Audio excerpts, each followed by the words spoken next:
ఉపమానములు రహస్యములు అనే కార్యక్రమానికి ప్రేమతో ఆహ్వానిస్తున్నాం.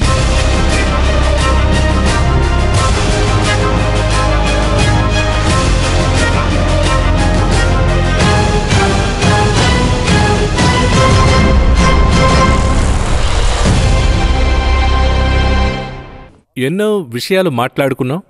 ఫిగ్ ట్రీ గురించి, అంజరపు చెట్టు గురించి. ఈ ఎపిసోడ్ అర్థం కావాలంటే దీనికి ముందు ఎపిసోడ్ అర్థం కావాలి. Let's welcome brother MD Jagan. Brother, కార్యక్రమానికి స్వాగతం. పరలోకపు రహస్యములు గత నమోదులో మనమైతే ఈ అంజరపు చెట్టు నాటిన విషయాలు చూసాం. అది మాత్రమే కాకుండా ఒక విని యాడ్లో ద్రాక్ష తోటలో ఒక అంజరపు చెట్ట అని మీరు ఎక్స్ప్లెయిన్ చేయడం జరిగింది. అందుకని ప్రేక్షకులకు ప్రత్యేకంగా చెప్తున్నా, ఆ ఎపిసోడ్ చూస్తే ఇది బాగా అర్థమవుతుంది. గత నమోదులో కొన్ని విడిచిన విషయాలున్నాయి. అందులో ఒక ముఖ్యమైన విషయం, ఈ అంజరపు చెట్టు ఎక్కడి నుంచి వచ్చింది, ఈ అంజరపు చెట్టుకు ఈ కార్యక్రమాన్ని చూస్తున్న ప్రేక్షకులకు సంబంధం ఏమిటి, మనం దీన్ని ఎలా జాగ్రత్తగా వినాలి, ఎలా అర్థం చేసుకోవాలి, ఈ రహస్యాన్ని అండర్స్టాండ్ చేసుకోవడం మాత్రం కాదు, మన జీవితంలో ఎలా కొనసాగించాలి అనేది ఈ కార్యక్రమం యొక్క ముఖ్య ఉద్దేశం. ఎలా ప్రారంభిద్దాం? నేనొక 1 minute మాత్రం గత ప్రోగ్రామ్ ని రివ్యూ చేస్తా. సమరీ అది చెప్పామంటే కరెక్ట్. ఈ రోజు చూసే వారికి ప్రయోజనంగా ఉంటుంది. ద్రాక్ష తోట అన్నది ఇశ్రాయేలీయుల వంశం. యెషయా 5వ అధ్యాయం 7వ వచనంలో ఉంది. కరెక్ట్. సో ఇశ్రాయేలు జనులు ఆ ద్రాక్ష తోటగా ఉండి వారు ఫలాలను ఇవ్వాలని దేవుడు ఎదురు చూశాడు. ఫలించల. అందువల్ల వారిని విసర్జించాడు. వారొక 1800 years పైన వారొచ్చి చెదరగొట్టబడ్డారు. రైట్. దీనికి మధ్యలో అంజూరపు చెట్టును నాటుతున్నాడు. అంజూరపు చెట్టు అన్నది జెంటైల్ పీరియడ్, అంటే అన్యజనుల కాలం. మన యొక్క కాలము అందులో ఉంది. ఇప్పుడు మన యొక్క కాలాన్ని అందులో నాటుతున్నాడు. అంటే ద్రాక్ష తోట అన్నది మరొక విధానంలో చెప్పాలంటే అదొక కవనెంట్. ఆ యొక్క కవనెంట్లో జెంటైల్స్ వారితో కవనెంట్ని కలుపుతున్నాడు. ఇంకా చెప్పాలంటే అదే కవనెంట్లో మనకు కూడా అవకాశాన్ని ఇస్తున్నాడు. కానీ ఈ కవనెంట్ దానికంటే ముఖ్యం. మనల్ని తెచ్చి నిలుపుతున్నాడు. అప్పుడు ఈ అంజూరపు చెట్టును తెచ్చి నాటుతూ అందులో పండ్లు వెదక వచ్చినప్పుడు ఏమీయూ దొరకలేదు. ఈ పండ్లు వెదకినప్పుడు అంటే దీనికి ముందు ఎవరైనా అంజూరపు చెట్టు పండ్లు వెదికారా అనేది క్వశ్చన్ వస్తుంది కదా. ఎవరు వెతికారు? క్రైస్టు యెరూషలేముకు వచ్చే దారిలో అంజూరపు చెట్టులో పండ్లు వెతుకుతున్నాడు. ఆయన వచ్చేప్పుడు ఆయనకు ఆకలి కలిగింది. అప్పుడు అంజూరపు చెట్టులో పండ్లు వెతికాడు. అప్పుడు ఆ అంజూరపు చెట్టులో పండ్లు వెతకడం అన్నది దేని సూచిస్తుంది అని చూసినట్లయితే, ఈ అన్యజనుల కాలములో ఇజ్రాయెల్ జనులను తీసుకొచ్చి ఈ అన్యజనుల మధ్య నాటుతున్నాడు. వీరిని పెట్టుకుని వీరి యొద్ద ఫలాన్ని ఎదురుచూస్తున్నాడు. ఈ ద్రాక్ష తోటకును మనకి, అంటే ఇశ్రాయేలీయులకి మనకి మధ్యలో ఒక చిన్న డిఫరెన్స్. అది మీరు చూడగలరు. ఈ అంజూరపు చెట్టు అన్నది అన్యజనుల కాలం. అది మార్గంలో ఉండింది. ఒకరోజు ఇందులో దేవుడు ఫలాన్ని వెతికాడు, అందులో లేదు. అవును. ఇశ్రాయేల్ ప్రజల దగ్గర ఇందులో ఒక చిన్న ప్లస్ వారిలో ఉంది. అదేంటంటే యెషయా 5వ అధ్యాయంలో చదివాం కదా. యెషయా 5లో మనం చదివేప్పుడు ఆయన ద్రాక్ష తోటను నాటి కంచె వేసి అన్ని చేస్తున్నాడు. 5:2లో చూస్తే దానికి ఆయన ఇచ్చే కాపుదల, ఇన్ఫ్రాస్ట్రక్చర్ క్లియర్ గా ఉంది. గాని అది కారు ద్రాక్షలు కాచినట్టుగా ఉంటుంది. ఫలం ఇచ్చింది, ఫలిస్తుంది కానీ పులుపుగా ఉంటుంది. అందులకైనటువంటి కారణాన్ని కూడా అక్కడే చెప్పడం జరిగింది. బలాత్కారము, రోదన. వారి దగ్గర బలాత్కారము, అదేవిధంగా అక్రమ క్రియలు జరుగుతున్నట్టుగా ఉంటుంది. ఈ అంజూరపు చెట్టు దగ్గర చూస్తే ఫలాలే ఉండవు. అక్కడ చేదు ఉంది. అక్కడైనా ఫలాలు చూడగలిగాము, అవి కారు ద్రాక్షలుగా ఉండాయి. ఇక్కడ ఫలమే లేదు. ఇప్పుడు కారు ద్రాక్షలుగా ఉండినవనుకోండి, అది దేనికైనా కొంత యూజ్ చేయొచ్చు. ఉదాహరణకు వేప చెట్టు కాయ ఉంది, యూజ్ చేస్తున్నారా లేదా? ఏదో ఒక మెడికల్ పర్పస్ కి దాన్ని మనం తీసుకుని యూజ్ చేస్తున్నాం. కాకరకాయ ఉంది, యూజ్ చేస్తున్నామా లేదా? దేనికన్నా యూజ్ చేస్తాం. చేదుగా ఉందని మనం వదిలేయడం లేదు. దేనికన్నా ఉపయోగిస్తాం. నేను సమీపంలో బయట దేశాలకు వెళ్ళాను. మీరు నమ్ముతారో లేదో నాకు తెలీదు. అక్కడ వారి దగ్గర చీజ్ ఉంది. ఆ చీజ్ని ఫంగస్ పట్టించి పాడు చేస్తున్నారు. దాని తర్వాత తింటున్నారు. ఆ స్మెల్ వారికి నచ్చిందట. అలా ఒక విషయం ఉంది, దానికో యూజ్. అలా యూజ్ చేసి అదెంతో మంచిది, ఒంటికి ఇలాగవుతుంది అలాగవుతుందని చెప్తున్నారు. మనల్నే చూడండి, పెరుగుకి పాలు విరిగితేనే కదా పెరుగు. అవును. అలా ఏర్పడిన పెరుగును మంచిదని మనం తింటున్నాం కదా. ఎంతో మంది డాక్టర్స్ చెప్తున్నారు పెరుగు తింటే ఎంతో మంచిది అంటున్నారు. అయితే అది చెడిపోయిన వస్తువు. అదే ఇక్కడ నేను చెప్పదలుస్తున్నా. ఈ ద్రాక్ష చెట్టు పులుపైన పండ్లనిచ్చింది. అయితే ఆ పులుపులో ఏవైనా కొన్ని మంచి జరిగే అవకాశాలున్నాయి. ఇక్కడ అంజూరపు చెట్టులో ఫలమే లేదు. ఇప్పుడు ఈ జెంటైల్స్ పీరియడ్లో దేవుడొచ్చి ఈ అంజూరపు చెట్టును నాటాడు. వెతుకుతున్నాడు కానీ అందులో ఏమీ లేదు, ఫలమే లేదు, ఏదీ లేదట. అప్పుడు దీని యొక్క పరిస్థితి ఏంటి? వినడానికి చాలా భయంగా ఉంది. ఎందుకంటే ఇన్ని విషయాలు చూచే దీన్ని నాటుతున్నాడు. అంటే ఇందులో హిస్టరీ కలిసి ఉంది. వీరైనా అదేమంటే జెంటిల్స్ మనల్ని మన యొక్క ఫలాన్ని ఎదురు చూస్తున్నాడు. అది ఇవ్వలేకపోవడం ద్వారా అందులో ఒక డిఫరెన్స్, లోతైన ఒక వార్నింగ్ ఉంది. అన్నీ కలిసి ఉన్నాయి, అందులో అన్నీ ఉన్నాయి. ఇంకొకటి గమనించండి, నేనే ఆల్టర్నేట్. నాకు మరొకరు మిస్ చేసిన ఛాన్స్ దొరికింది, ఒక అవకాశం దొరికింది. అప్పుడు నేను ఎలా యూజ్ చేయాలి? మాక్సిమం యూజ్ చేసుకోవాలి. హఠాత్తుగా ఒక ఎంతో ముఖ్యమైన ఆటగాడు హర్ట్ అయ్యాడు, తనకేదో జరిగి ఆడలేడు. అవును, సబ్స్టిట్యూట్ని లోనికి తెస్తున్నారు. అది ఛాన్స్ టు ఆ సబ్స్టిట్యూట్ గోల్ వేశాడనుకోండి, తను మెయిన్ ప్లేయర్గా మారిపోతాడు కదా. అవును, ఆ విధంగా అయినవారు ఎంతోమంది ఉన్నారు. సబ్స్టిట్యూట్ కొరకు లోనుంచి హఠాత్తుగా లోనుకొచ్చి మరి వారు 2 గోల్ వేసిన తర్వాత తను మెయిన్ ప్లేయర్ అయిపోయాడు. అవును, ఆ ఛాన్స్ ని ఉపయోగించుకున్నాడు. ఇప్పుడు ఆ సబ్స్టిట్యూటే నేను లోనికొచ్చాను, ద్రాక్ష తోటలో అంజూరపు చెట్టు. అయితే నా దగ్గరకొచ్చి సబ్స్టిట్యూట్గా నుంచున్నా పర్వాలేదు. అతడైనా గోల్ ఇవ్వబడి దాన్ని మిస్ చేసిన వాడు తప్పుగా హ్యాండిల్ చేశాడు. ఇక్కడ మనం ఏం చేయలేం, ఇంకా గోలే వేలేదే. అప్పుడు ఆ అవకాశాన్ని మిస్ చేయడం మాత్రమే కాదు. చర్చిలో చివరి పరిస్థితి ఇదే. చివరి పరిస్థితి అంటే ఆయన ఫలమును వెదకినప్పుడు అందులో ఏది కూడా కనపడలేదు. అది ఎన్ని సంవత్సరాలని బైబిల్ చెప్తుంది? 3 సంవత్సరాలుగా వెయిట్ చేస్తున్నాడు. వెంటనే డిసైడ్ చేయలేదు. మన దేవుని దగ్గర ఉండేది అదేనండి. ఈ మధ్య మాట్లాడుకున్నాం, దీర్ఘశాంతము అన్నందులకు ఒకే ఎగ్జాంపుల్ గాడ్ మాత్రమే. మీరు ఏ వ్యక్తిని కూడా చూపించలేరు. కొందరు చెప్తారు, ఆ తల్లి ఎంతో ఓర్పుతో ఉండింది, ఆ తండ్రిలాగా ఓర్పుగా ఉన్నాడు. అటువంటిది ఏదీ లేదు. దేవుని వంటి ఒక దీర్ఘశాంతము ఓళ్ళ మరి ఎక్కడ కూడా ఎగ్జాంపుల్ చూడలేరు. ఇంతటి అక్రమాన్ని జరగడం చూసి ఆయన ఓర్పుగా ఉన్నాడే. ఇన్ని విషయాలు మన దగ్గర వెదికి దొరకకుండా ఇంకా ఓర్పుగానే ఉన్నాడే. అదే చెప్తున్నా, ఆదాము పండు తిన్న వెంటనే తరిమివేశాడే గాని చంపలేదే. తరిమివేసి తోటకు కావలి ఉంచాడే గాని తోటను నాశనం చేయలేదు. అప్పుడు ఆయన మోటివ్ ఏంటి? నువ్వు తిరిగి రావాలి, ఈ పండును తినాలి, తిరిగి నీవు మంచిగా ఉండాలి, నువ్వు ఉండకూడదు, తోట ఉండకూడదు అని ఒకరోజు కూడా అనుకున్నది లేదు. చివరిగా అందులోకి తిరిగి రావాలని ఇష్టపడుతున్నాడు గాని ఇటువంటి ఛాన్స్ ఇచ్చేటువంటి దేవుడు, లవబుల్ గాడ్ని మీరు ఇంకా లోకములు ఎక్కడ చూడగలరు? ఎన్నిసార్లు పడినా అన్నిసార్లు లేపి తిరిగి నిలవబెట్టేటువంటి దేవుడు గదా. మరొకటి, మీరు గత ఎపిసోడ్లో ఒక విషయాన్ని చెప్పారు, మనమది నెక్స్ట్ ఖచ్చితంగా మాట్లాడాలి. అంటే మనము నిద్రపోయినా సరే, లేక బురుజు నాటబడినా సరే, అటువంటి మొక్క ఎదిగినా సరే అది వేరెవరూ పెరికివేయద్దు, నేనే లేపుతానంటాడు. దాని మోటివ్ ఏంటంటే ఆయన చెప్తాడు, మీరు పెరికివేసేప్పుడు మంచి వాటిని, మంచి విషయాలను కూడా మీరు పెరికివేస్తారు. అవును, మిస్ అవుతుంది వారు.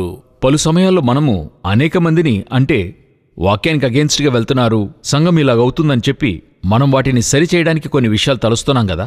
అలా అనుకున్నప్పుడు కొందరు మంచివాళ్లు కూడా అందులో హర్ట్ అవుతున్నారు. ఒక ఉదాహరణకు చెప్తున్నాను, మా వీడియోస్ అన్ని తీసి అనేక మంది యూట్యూబ్లో వేయడం ఆరంభించారు. మేం ఆపడం లేదు, సరి గాస్పుల్ వెళుతుందని వాటిని వదిలేశాం. అయితే ఏమైందని చూస్తే దాని యొక్క తంబ్లైన్ని వారు ఎంతో ఘోరంగా పెడుతూ ఉన్నారు. ఓహో, మీ వద్ద పర్మిషన్ అడగకుండానే తంబ్లైన్ ఎటువంటిదిగా ఉంటుందంటే ఆ మెసేజ్కి దానికి సంబంధమే లేదు. క్యాచింగ్గా ఉంటే వచ్చి చూస్తారని చెప్పి ఏదంటే అది లేటెస్ట్గా చెలరేగుతున్న ఒక ఇష్యూని వారు తీసుకొని నేను మాట్లాడింది ఉంచి తంబ్లైన్లో ఉంటుంది. లోనికి వెళ్ళి చూస్తే దానికి సంబంధమైంది కాదు. అప్పుడు నేనేం చేశానంటే ఒకరోజు దాని గురించి ఎంతగానో చెప్పి చూశాను, నాకది వింటున్నట్టుగానే తెలియడం లేదు. అన్ని ఛానల్స్కి కాపీరైట్ పెట్టాను. అలా అన్ని ఛానల్స్ వరకు ఇవ్వడం జరిగింది. చూస్తే నిజంగా సేవ చేసే ఒక 10 మంది ఫోన్ చేశారు, అయ్యా మా ఛానల్ స్ట్రైక్ అయిపోయింది, బ్లాక్ అయిపోయింది, దయచేసి తీయండి, మేమందులో కమర్షియల్ చేయలేదు, ఏం చేయలేదు, ఓన్లీ గాస్పెలే చేస్తున్నాం అని చెప్పి. అప్పుడే నాకు అర్థమైంది, నేను మొత్తంగా చేస్తే ఒక 10 మంచి విషయాలు ఏం చేస్తున్నా అది కూడా స్పాయిల్ అవుతుంది. ఈ పనిని దేవుడే చేస్తున్నాడు. ఆయన చేసేప్పుడు కరెక్ట్గా చేస్తున్నాడు, ఆయనకది తెలుస్తుంది. అదే ఆయన యొక్క ప్రేమ. అందువల్ల ఆయన చెప్తున్నాడు, నువ్వు ఈ పని చెయ్యొద్దు. అప్పుడు ఆ దీర్ఘశాంతము ఎటువంటిదిగా ఉందో చూడండి. అట్లే పెరగనిచ్చి ఓపికతో చూస్తున్నాడు, ఉండని అంటున్నాడు. సో గాడ్ ఈ అంజూరపు చెట్టైన మన దగ్గర ఇంకా ఫలాన్ని వెతుకుతూ ఉన్నాడు. అతని దగ్గర కారు ద్రాక్షలైనా కనబడ్డాయి, ఏదో ఒకటి కాసిందండి, పంటిచ్చిందండి, పండిపోయిందండి. సో ఈ పులుపుతో ఏం చేయొచ్చు, ఏదైనా యూజ్ చేయొచ్చా అని చూడొచ్చు. అయితే ఇక్కడ ఫలమే లేదు. నాకిందులో మరొక పార్ట్ నాకెంతో ఇష్టమైంది ఏదంటే, ఆ తోటమాలి చెప్పేది ఎంతో నాకిష్టమైంది. ఎందుకంటే యజమాని చెప్తున్నాడు, అది క్లోజ్ చేసే అంటున్నాడు.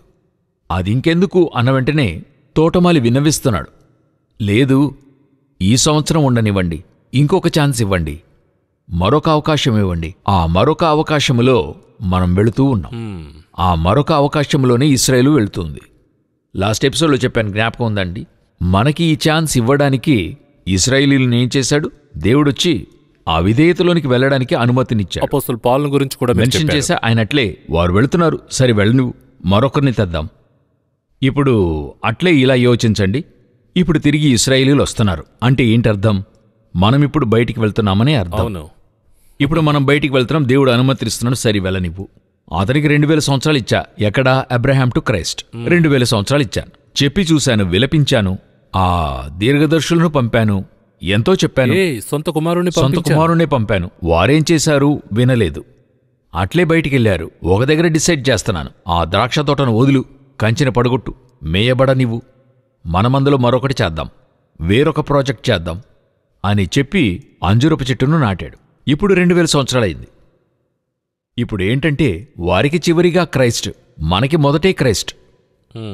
వారికి క్రీస్తు చివరిగా మినిస్ట్రీ చేశాడు. అవును, మన ఆరంభ దశే క్రైస్టు. ఇప్పుడు అట్లే కొనసాగుతూ ఇప్పుడు ఎటువంటి పరిస్థితిలో ఉందంటే మిగతా 2000 సంవత్సరాలు తిరిగి వీరును మనమును వారిలాగునే. మీరు యోచించండి. ఇప్పుడు రీసెంట్గా ఒక పాస్టర్ గారు చెప్పింది, మీరొచ్చి సంఘములో ఉన్నటువంటి కొరతలన్నీ చెప్తున్నారు, ఎందుకు చెప్పకూడదు? మనం అది సరిచేయాలి. డాక్టర్ దగ్గరికెళ్తే డాక్టర్ నా రోగాన్ని తెలియజేయకపోతే ఎలాగా? ఇప్పుడు స్కూల్లో పేరెంట్ టీచర్స్ మీటింగ్ పెడుతున్నారు. అక్కడికెళ్ళినప్పుడు అబ్బాయి దగ్గర ఉన్నటువంటి వట్టి మంచి విషయాలు మాత్రమే టీచర్ చెప్తుందా? తనింకా చదవటం లేదు, బెటర్ అయ్యేది చెప్తారా? బెటర్గా ఉండాలని చెప్పారు. బెటర్ అవడం చెప్పాలి కదా, అదే మనం చెప్తూ ఉన్నాం. ఇప్పుడు మీరు బాగా గమనించండి, 7 సంఘాలున్నాయి ఇందులో, రెవల్యూషన్లో, ఫ్రమ్ ఎఫిషియన్స్ టు లవోదికియా. ఈ 7 సంఘాల్లోనూ దాని గురించి మనం చెప్పుకున్నాం. మీరు చూస్తూ రండి. ఎఫెసీ సంఘంలో మంచి ఉంటుంది, చెడు ఉంటుంది. స్ముర్నా సంఘములో చెడ్డదే ఉండదు, మంచి మాత్రమే ఉంటుంది.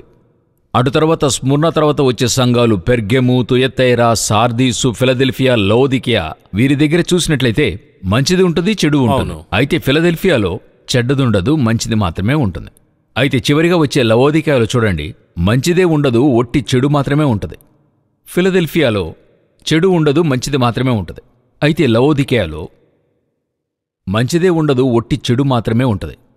అంటే ఆ స్టేజ్లోనే మనం ఇప్పుడు ఉన్నాం. ఇప్పుడు ఇందులో ఫలాలే లేవే. ఇక్కడ నుండి మరో స్థాయికి బేసిక్గా అయినా ఉండాలి. విత్తిన ఆ స్థలానికైనా ఇంతవరకు నేను ఇన్వెస్ట్ చేశానే, నా ఇన్వెస్ట్మెంట్ ఎక్కడా అని అడుగుతున్నాడు. సో ఆ గాస్పల్ వినడం అయితే మనం విన్నాం, జీవించామని మాత్రం కాదు, ఆ ఫ్రూట్. ఇప్పుడు ఇందులో నుండి వీరు తప్పుగా అర్థం చేసుకోకూడదు. ఎలాగంటే ఇప్పుడు అన్ని చర్చలు కూడా ఇలాగున్నాయా? అలా చెప్పడం లేదు. మనం తప్పు చెప్పడం లేదు. మనం ఏం చెప్పదలుస్తున్నామంటే ఆయన చేసిన కృషికైన ఫలితం ఎక్కడా? అలా వెళ్లే కొద్దీ ఫ్రూట్. ఇప్పుడు మనం చెప్పడం లేదు. ఇప్పుడు సాధారణంగానే అందరి మైండ్ సెట్లో ఏముందంటే, ఒక 30 సంవత్సరాలకు ముందు ఉన్నటువంటి స్పిరిచువల్ స్టాండర్డ్ ఎదుగుదల, మనలో ఉండవలసినటువంటి దేవునిపైన ప్రేమ, విశ్వాసం అన్నీ కూడా తగ్గిపోయాయి ఇప్పుడు. అయితే విజ్ఞానం పెరిగిపోయింది, ఆర్టిఫిషియల్ ఇంటెలిజెన్స్ అది పెరిగింది, వరల్డ్ భయంకరంగా పెరిగింది. ప్రపంచం డెవలప్ అవుతుందంటే చర్చ్ అంతకంటే అధికంగా పెరగాలి కదా. మన స్పిరిచువాలిటీ అధికంగా పెరగాలి. ఈ రోజు ఎలాగుంది? చర్చ్ పెరిగిందంటే మనం దేన్ని చూస్తున్నామంటే ఎన్నికను చూస్తున్నాం. ఎన్నికనేది ఒక ఎదుగుదల కాదు, ఎన్నికనేది ఒక కౌంట్ మాత్రమే. ఎదుగుదల ఎందులో ఉందంటే, నా దగ్గర ఎంతమంది పిల్లలున్నారనేది ముఖ్యం కాదు, పిల్లలందరూ కూడా బలంగా ఆరోగ్యంగా ఉన్నారన్నదే ముఖ్యం. హాస్పిటల్లో 10 మంది చేరుంటారు, 10 మంది పేషెంట్లే. అందులో ఏమీ ఉండబోతుంది? అయితే ఇంట్లో ఉన్న 10 మంది కూడా బలంగా ఉంటారు. ఆ 10కి ఈ 10కి డిఫరెన్స్ ఉంది కదా. ఎంతమంది ఉన్నారనేది ముఖ్యం కాదు, ఎంతమంది ఎలాగున్నారనేదే ముఖ్యం. నా దగ్గర 10 మంది ఉన్నారు, నా చర్చిలో 50 మంది ఉన్నారు, వారిలో అంతమంది పరలోకానికి వెళ్లడం ఎంత బాగుంది. అయితే ఆ గార్డెనర్ వచ్చి చూస్తున్నాడు, ఏదో ఒక ఫలం వస్తుంది అని. అదే దేవుడు మన కొరకు విజ్ఞాపన చేస్తున్నాడు. సిన్సియర్గా ఆయన వర్క్ చేస్తున్నాడు. పరిశుద్ధాత్మ సంఘానికై ఇంకా పని చేస్తున్నాడు. ఎందుకంటే ఆయన సరే నరికేయండి అని చెప్పలేదు, మరొక ఛాన్స్ ఇవ్వండి. అదే మీరు మీడియాలో ఉండడం వల్ల ఇది ఇమాజిన్ చేయగలరో చూడండి. రెవల్యూషన్ చెప్తుంది, సహోదరుల మీద నేరము మోపువాడైన అపవాది పాడద్రోయబడి ఉన్నాడు. సాతాను మనల్ని ఏం చేస్తున్నాడు? దేవుని ముందు నేరం మోపుతూ ఉంటాడు. ఇప్పుడు యోచించండి, ఒకడిక్కడ నుంచుని నిందిస్తూ ఉంటాడు, అక్యూజ్ చేస్తాడు, ఇతని చేస్తున్నాడు, చూడండి ఇలా యోచిస్తున్నాడు, చూడండి ఇలాగా ఆలోచిస్తున్నాడు, చూడండి ఫోన్లో ఇలా చూస్తున్నాడు, చూడండి మనల్ని గురించి చెప్తూ ఉంటాడు. అప్పుడు తండ్రి అయిన దేవుడు మన మీద కోప్పడతాడా లేదా? న్యాయంగా కోపం రావాలి. న్యాయంగా కోపగించుకోవాలి.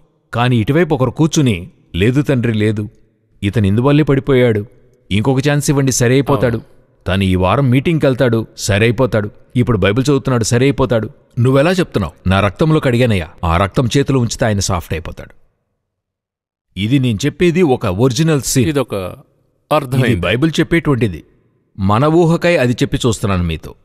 ఒకడు ఒక ప్రక్క నుండి అక్యూజ్ చేస్తూనే ఉన్నాడు, ఎందుకంటే నేను దానికి పాత్రుడను, అక్యూజ్నే. ఇంకా చెప్పాలంటే వాడు పడిపోయి మనం పోకూడదనే ఒక ప్రయత్నం అంటారు. ప్రయత్నం. ఇతన్ని ఎలాగైనా ఆయన చేత కోపంగా ఒక మాట చెప్పించి ఏదో ఒకటి చెయ్యాలి. అలాగే ఇశ్రాయేలీలు వెళ్ళిపోయారు.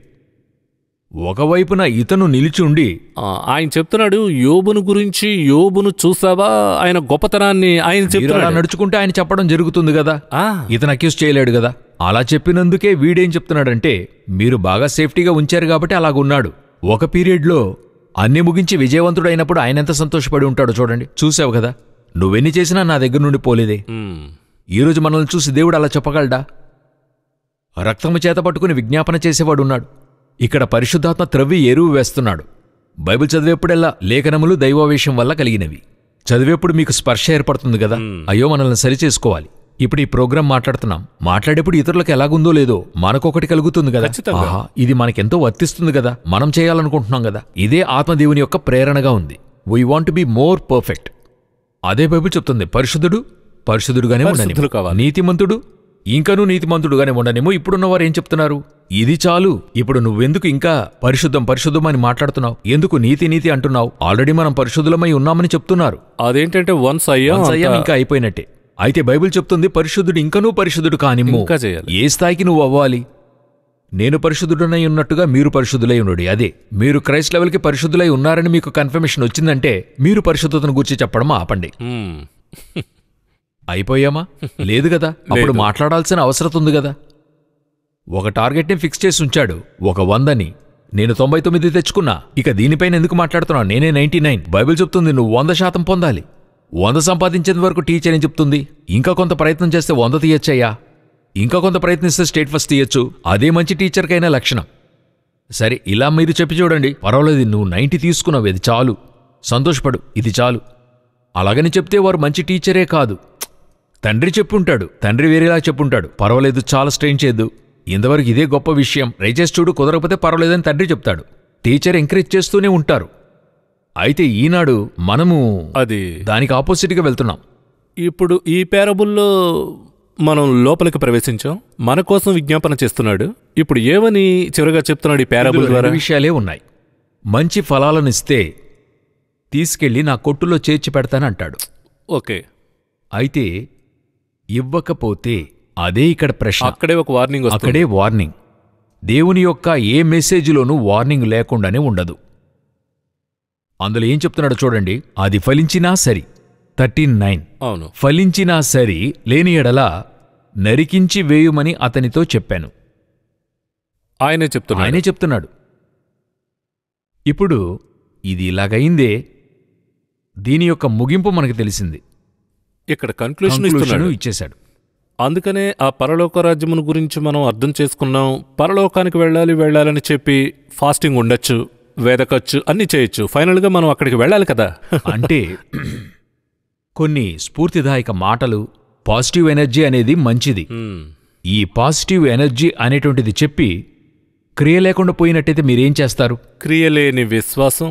ఇప్పుడు డాక్టర్ చెప్తున్నాడు బాగైపోతారో, దిగులు పడద్దండి, ఇంకొక 1 వీకే మీరింటికెళ్ళొచ్చు. అది దేని ఆధారంతో చెప్తున్నాడంటే మన డిసిప్లిన్ ఇచ్చిన టాబ్లెట్స్ని కరెక్ట్గా వేసుకుని, చెప్పిన ఆహారాన్ని సరిగ్గా తీసుకుంటే, చెప్పినట్టుగా ఎక్సర్సైజ్ చేస్తే సరిగ్గా ఒక వారంలో ఇంటికెళ్ళొచ్చు. కరెక్ట్. డాక్టర్ ఒక వారంలో ఇంటికి వెళ్ళొచ్చన్నాడు, మాత్రలు అవసరం లేదు. అదే డాక్టర్ ఒక వారంలో వెళ్ళిపోవచ్చు అన్నాడే, ఇక నేనేమైనా చేయొచ్చని చెప్పి మటన్ చికెన్ తిండని చెప్తే ఇక వారంలో వెళ్తారా? వేరే ఎక్కడికో పోతుంది, వేరింకెక్కడికో వెళ్తాం. అదే మీరు చెప్పిందే, మీరు జోగ్గా చెప్పినా అదే నిజం, వేరింకెక్కడికో వెళ్తాం. దేవుడేం చెప్తున్నాడు? పరలోక రాజ్యం సమీపం అంటున్నాడు. నేను తీసుకెళ్తాను, అన్ని చేస్తానంటున్నాడు. బట్ నేను చెప్పేది నువ్వు ఒకటి చేయాలి కదా, ఫలాన్ని ఇవ్వాలి కదా. అది ఇచ్చాడు కదా, ఇన్స్ట్రక్షన్ ఇస్తున్నాడు. లేని ఎడల, అదే ఈ మాటను అక్కడ మెన్షన్ చేస్తున్నాడు చూడండి. లేని ఎడల 9లో ఉంది, లేకపోతే ఏమవుతుంది? ఇఫ్ నాట్ అంటే ఇందులో ఒక క్లియర్ వార్నింగ్ అనేది ఉంది. ఇదే ఇంపార్టెంట్. అప్పుడు నేను ఫలిస్తున్నానా అనేది మొదటిగా నేను స్వీయ పరిశీలన చేసుకోవాలి కదా. నేనెప్పుడునూ ఈ ఉపమానం చదివేప్పుడు ఒక మాటను తలపోస్తూ ఉంటాను. అతడైనా కారు ద్రాక్ష ఫలాలను ఫలించాడే, మనమేమి కూడా ఇవ్వకుండా కూర్చుని ఉన్నామే. అప్పుడు దేవుడు వెదకినప్పుడు అనేక సమయాల్లో నన్ను ఈ విషయాన్ని చెప్తుండగానే అది చెప్తాను. ఈ అంజూరపు చెట్టు దగ్గర ఫలాన్ని వెతుకుతున్నాడు కదా, ముందుగానే ఒక స్థలంలో అది చదివాం కదండి. ఆయన ఎక్కడ ఫలాలను వెతికాడంటే మార్గం మధ్యంలో వెతికాడు. అవును. ఆ అంజూరపు చెట్టులో ఎందుకు ఫలాలు లేవు అన్నందుకు రీజన్ ఉంది. రీజన్ ఏంటంటే ఫలాలు ఇచ్చే కాలం కాదు, సీజన్ కాదు. అవును. కాని దేవుడు అక్కడ ఏం ఎక్స్పెక్ట్ చేశాడంటే సీజన్ కాదు, బట్ ఫలము నాకు కావాలి, ఎదురు చూస్తున్నాడు అన్నాడు. In season are out of season you must give the fruit, some fruit ఏదో ఒకటి ఉండాలి. ఇప్పుడు ఇదేంటంటే అర్థం, పరిస్థితుల గురించి మనం మాట్లాడరాదు. Exactly same word. ఈ రోజు మనం అదే కదా చెప్తున్నాం. మన పరిస్థితులు, మన సమస్య, మన పరిస్థితి ఉంటే నేను కరెక్ట్ గా ఉంటాను. ఇప్పుడు నేను అనేక మంది పేరెంట్స్ దగ్గర అడిగాను. మా దగ్గర ఉన్నంత వరకు వారు బాగుండేరండి. అక్కడికి వెళ్ళిన తర్వాత పాడైపోయారు. ఆ సిటీకి వెళ్ళారు, పాడైపోయారు. కాలేజీకి వెళ్ళారు, పాడయ్యారు. నోవాహు కాలం నుండి భూమి చెడిపోయే ఉంది. అర్థమైంది. దానిలో ఒక నీతిమంతుడు ఉండాడు కదా, సాల్ట్ అండ్ లైట్ ఉండాడు కదా. నోవాహు ఉండాడు కదా. సొదోము కంటే కూడా మోసమైన సిటీ ఒకటి ఉందా? లేదు. దాని మధ్యలో నీతిమంతుడు ఉండాడు కదా. అతని ఫ్యామిలీ 2 పిల్లల్ని మంచిగా పెంచాడు కదా. అదే అన్సీజన్లో ఫ్రూట్ ఇవ్వడం. సో మనం పరిస్థితులను తప్పు చెప్పరాదు. పరిస్థితిని చెప్పలేము, దేనిని కూడా చెప్పలేము. క్లియర్గా చెప్పాను. అవును, అతనితో ఉండి ఇతను చెడిపోయాడు. అప్పుడు ఎందుకు నీతో ఉండి అతను మంచిగా మారలా? ఆ ప్రశ్న తలెత్తలేదు కదా. అంటే దేవుణ్ణి ఎరిగి లోపల పరిశుద్ధాత్మని పొందుకొని మీతో కూడా ఉన్న ఒకడు మారలేదు, మంచిగా మారలా. అయితే ఇతను మారాడు. ఇవన్నీ లేకుండా సాతానుతో ఉన్న ఒకడు మిమ్మల్ని చెడ్డవానిగా మార్చాడు. అప్పుడెవరు పవర్ఫుల్? ఈరోజు ఎవరిని చెప్తున్నాం? ఆ పిల్లోడి వలన నా పిల్లోడు చెడిపాడు. జస్టిఫై చేస్తున్నాం. సరే, మనం ప్రేక్షకులకు సరేనండి మీరు చెప్పేదంతా రైట్ అండి, నేను మిస్ కాకుండా ఉండాలి అనే వారికి మీరు ఏం చెప్తారు? అదే చెప్తున్నాను. ఇప్పుడు ఈ స్థలంలో అక్కడ అన్సీజన్, ఇక్కడేం చెప్తున్నాడంటే 3 సంవత్సరాలుగా ఉంది. 3 సంవత్సరాల్లో ఒక సీజన్ టైం వచ్చి ఉంటుంది కదా. అంటే పలు సీజన్లు వచ్చాయి, ఫలాన్నిచ్చే ఒక సీజన్ వచ్చి ఉంటుంది కదా. అప్పుడు ఈ అంజూరపు చెట్టు ఎటువంటిదై ఉంటుంది? సీజన్లోని ఫలాన్ని ఇవ్వలేదు, స్టబన్ గా ఉంది. అప్పుడు మనసుని క్లోజ్ చేసింది. ఇప్పుడు ఇది సీజనే కదా. హోలీ స్పిరిట్ ఉన్నారు, చర్చ్ ఉంది. చర్చ్లో మనకి ఎల్డర్స్ ఉన్నారు, మనకి టీచర్స్ ఉన్నారు. ఇంకొకటి మీరు చెప్పండి, ఈనాటి వలె మీడియాలో లభించేటువంటి స్టఫ్ ఏ కాలంలో దొరికింది? అన్నీ అవైలబుల్ గా ఉన్నాయి, అన్నీ అవైలబుల్, ఫింగర్ టిప్ లో ఉన్నాయి. ఇప్పుడు ఒక విషయాన్ని మనం తెలుసుకోవాలి. బైబిల్లో ఉండేటువంటి వాక్యానికి ఒరిజినల్ గా హీబ్రూలో ఏముందని తెలుసుకోవాలంటే హీబ్రూ టీచరే అవసరం లేదు ఈనాడు. ఒక కాలంలో అనుకున్నా దొరకరు, లైబ్రరీకి వెళ్ళాలి. కొందరైతే ఇస్రాయేల్కి వెళ్ళి చదువుకున్నవారున్నారు 30 సంవత్సరాల క్రితం. అంత కష్టపడి చదివారు. ఇంతకుముందు ఇన్ని రెవల్యూషన్ మాట్లాడిన సేవకులకు ఈ స్టఫ్ని బయట దేశాల నుండి తెచ్చుకోవడానికి మార్గాలు ఉండేవి. ఫోన్లో మరి ట్రంకాల్ చేసి అలా పొందుకున్నాను. ఈరోజు అలా కాదు, అలాగనే ఒక సెకండ్లో పొందుకుంటున్నారు కదా. ఇది సీజన్ టైం. ఇప్పుడు ఎంత సీజన్లో మనం విని మనం సీజన్కి మారాలి. ఎందుకు ఫలించడం లేదు? రీజన్ చెప్పలేకపోతున్నాం కదా. మీరు కొంచెం ఓవరాల్గా థింక్ చేసి చూడండి. 3 సంవత్సరాల చెట్టు ఉండిందంటే అప్పుడు 3 సంవత్సరాల్లో ఒక సీజన్ వచ్చి ఉంటుంది కదా. ఖచ్చితంగా రావాలి. ఫలాన్నిచ్చే ఒక సీజన్. అప్పుడు ఆ యజమానుడు ఏం అడుగుతున్నాడు? 3 సంవత్సరాలు అంటే ఫలాన్నివ్వలా, ఎందుకంటే సీజన్ లేదు. కాని ఇది ఫలించింది కారు ద్రాక్ష. ఇది ఉత్తినే ఉంది, సీజన్లో ఊరికనే ఉంది, స్థలాన్ని ఆక్యుపై చేసుంది. How many of us are like that? మనలో ఎంతమంది ఆ విధంగా ఉన్నాం? నేను మనుషులకు ప్రయోజనంగా ఉన్నామా లేదా అని అడగలేదు. మీరేంటి ఆయనకెంతిచ్చారు ఇవి అడగలేదు. Are you useful for God? సరే, ఫలం ఇవ్వాలి అని నిర్ణయం తీసుకున్నాను, నేను ఇలాంటి రిస్క్ తీసుకోకూడదు అని ప్రేక్షకులు చెప్తున్నారు. దానికి మనం ఏం చేయాలి? ఆ స్టెప్కి రండి. వదులుకోవాలి, దేవునికి వదిలిపెట్టాలి. ఈ వాక్యం ఉంది కదా, ఈ వాక్యాన్ని ఒట్టి వాక్యముగా చదవకుండా నా జీవితంలో ఇది అభ్యాసం చేయాలి, అప్లికేషన్తో ఉండాలి. అదే ఇంపార్టెంట్. మిమ్మల్ని మీరు మొదటిగా కమిట్ చేసుకోవాలి కదా. నేను ఇప్పుడు మనిద్దరం మాట్లాడుతున్నాం, ఒట్టి ప్రోగ్రాంకు మాత్రం చెప్పి వెళ్ళాలంటే మరలా చెప్తున్నా, ఇందులో రిజల్ట్ ఉంటుంది. ఏ రిజల్ట్ దొరుకుద్ది? వినేవారికి ప్రయోజనంగా ఉంటుంది. ఎండ్ ఆఫ్ ద డే మన ఇద్దరి పరిస్థితి ఏంటి? 5 లక్షలు 6 లక్షల మందిని ఇస్రాయేల్కి నడిపించి మోషే వెళ్ళలేదే, మనం వెళ్ళాలే. అదే చెప్తున్నాను. ఆ విధంగా వాక్యాన్ని చదివే అంతమంది కూడా ఈరోజు ఇతరులకు మనం బోధించడానికి వీఆర్ రెడీ. ఇతరులను అక్యూజ్ చేయడానికి మనం రెడీ, ఇతరులను జడ్జ్ చేయడానికి వీఆర్ రెడీ. అయితే బైబిల్ చెప్తుంది, మనల్ని మనమే పరీక్షించుకుంటే న్యాయం తీర్చబడం. నన్ను నేను సరిచేసుకోవాలి, నేను ఫలించాలి. ఇప్పుడు ఈ అంజూరపు చెట్టు ఇచ్చే ఫలము, అక్కడైతే బలాత్కారము, రోదన అనేది ఇశ్రాయేల్ గురించి చెప్పబడుతుంది. ఇక్కడ వేరొక విషయం చెప్పబడుతుంది. అయితే మనకి న్యూ టెస్టిమెంట్లో ఫలాలనేవి ఆత్మఫలాలు. In the fruit of the Holy Spirit మనకిచ్చి ఉన్నాడు. ఇందులో మనం ఫలిస్తున్నామా? త్రవి ఎరువు వేయడం ఉంది కదండి, అదే హోలీ స్పిరిట్ న్యూ టెస్టిమెంట్లో. ఆయనేమి ఎక్స్పెక్ట్ చేస్తున్నాడు? ఒకే ఒక పండు. ఆ ఫలమేది? Fruit of the Holy Spirit. ఆ Holy Spirit willing to do. నేడాయన అది చేస్తున్నాడు, దిగి చేస్తున్నాడు. మనం ఎలా చేసి ఆయన చెప్పేటువంటిది నేను విని, ఇప్పుడు మీ అబ్బాయి మంచిగా ఆ జీవితంలో ముందుకెళ్లి సంపాదించి మంచిగా జీవించాలనేదే తండ్రి యొక్క హృదయం. అవునా? అవును. కొందరు బిడ్డలు చూస్తే సరేనా చేస్తాను, కానీ చేయడు. కూర్చుని వింటాడు. కొంతమంది బిడ్డలైతే అస్సలు వినరు, కాని చెవులు వింటూ ఉంటాడు, చేస్తాడు. ఇప్పుడు మనం ఏ గ్రూపులో ఉన్నామనేటువంటిదే ముఖ్యం. ఆయన ఫలాన్ని ఖచ్చితంగా ఎదురు చూస్తున్నాడు, లేకపోతే నరికి వేయబడేటువంటి కాలము వస్తుంది. ఓకే. ఇశ్రాయేలీలో ద్రాక్షతోట కంచెను కొట్టివేసినవాడు అంజూరపు చెట్టును నరికివేయడానికి కూడా రెడీగా ఉన్నాడు. రెండునూ మనకి ఉపమానాలుగా ఉన్నాయి. చాలా సంతోషం బ్రదర్ జగన్. ఈ పేరాబుల్ని మాత్రం దేవుని ప్రేమ మాత్రం కాదు, వార్నింగ్ ఇందులో ఉంది. అయితే మొత్తంగా వార్నింగ్ ఇచ్చేది మన దేవుని వైపు రావాలి, ఆ పరలోక రాజ్యంలో చేరాలని ఆ వార్నింగ్. సో అందులో దేవుడు ఎంత ప్రేమగా చెప్తూ ఉన్నాడు అని మనం గ్రహిస్తే చాలా డీప్గా ఉంటుంది. చివరిగా 30 సెకండ్సే ఉన్నాయి. ఏం చెప్పి ఫైనల్గా ఎలా ముగించాలి అని చెప్పండి. ఇశ్రాయేలుకు అవకాశం ఇచ్చినవాడు మనకిప్పుడు అవకాశాన్ని ఇచ్చాడు. తనను ఆ అవకాశం నుండి బయటికి పంపించినవాడు మనల్ని బయటికి పంపే అవకాశం ఉంది. తను ఫలించలేదు, తను కారుద్రాక్షలు ఫలించాడు. మనము మంచి ఫలాలు ఇచ్చేవారంగా మారాలి. ఇది లాస్ట్ ఛాన్స్ అంటున్నాను నేను. క్రైస్ట్ వచ్చే పీరియడ్ వచ్చింది. ఇప్పుడు ఫలాన్నిస్తే రెవల్యూషన్ చెప్తుంది, ఆ ఫలము కోసే కాలం వచ్చింది. అది కోసి ఆయన ఏం చేశాడు? తన దగ్గర ఉంచుకున్నాడు. మిగిలినది దారిలో వేసి తొక్కినట్టుగా ఉంటుంది. అదే నిత్యాగ్నిలో వేయబడేది. సో మంచిది చెడ్డదియు న్యాయ తీర్పు పరలోకము మన కంటికి ముందుగా ఉంది. ఫలిస్తే పరలోకం, లేకపోతే న్యాయ తీర్పు, రెండు ఇక్కడే ఉన్నాయి. ఇంకో ముఖ్యమైన విషయం మనం గ్రహించాల్సి ఉంది. పరిస్థితులు చూడకూడదు. పరిస్థితులు కొరత చెప్పి చివరిగా పరిస్థితులు మనకి మైనస్గా మారడానికి అవకాశం ఉంది. పరిస్థితులని కొరత చెప్పకుండా, దేవా ఇది నాకు ఇచ్చాడు, నాకు మైనస్ ఇచ్చాడు, ప్లస్ ఇచ్చాడు, మీరే నన్ను లీడ్ చేయండి, పరిశుద్ధాత్మ నాతో రండి అని అలా ఇన్వైట్ చేసి మనం ఫలం ఇవ్వగలం అనే అష్యూరెన్స్ ఇందులో ఉంది. కార్యక్రమానికి మీరు వచ్చినందుకు ధన్యవాదాలు. మరో కార్యక్రమంలో ఇంకో ఇంట్రెస్టింగ్ ప్రోగ్రాంతో కలుద్దాం. వందనములు. ఉపమానములు రహస్యములు అని ఈ కార్యక్రమాన్ని మీరు వీక్షించినందుకు వందనాలు. ఈ కార్యక్రమం మూలంగా దేవుని రాజ్య రహస్యములను ఎరిగి ఉన్నారని మేము విశ్వసిస్తున్నాము. ఈ కార్యక్రమాన్ని పలువురికి తెలియజేయండి.